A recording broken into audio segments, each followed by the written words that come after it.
வணக்கம்.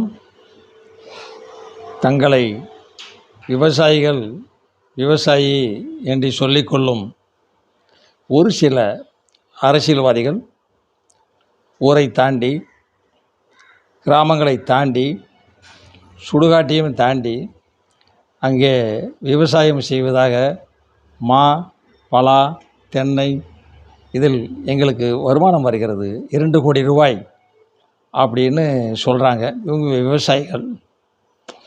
இங்கே பலதரப்பட்ட விவசாயிகள் எங்களுக்கு வறுமையில் இருக்கிறோம், வாடுகிறோம் என்று சொல்கிறார்கள்.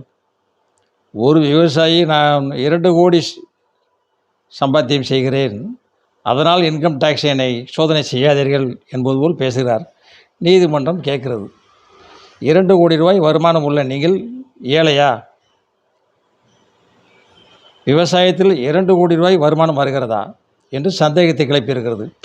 அரசியல்வாதிகளால் தான் விவசாயிகளுக்கெல்லாம் கெட்ட பேர் ஏற்படுகிறது என்று சொல்லிட்டு அடுத்த வழியில் வரேன்.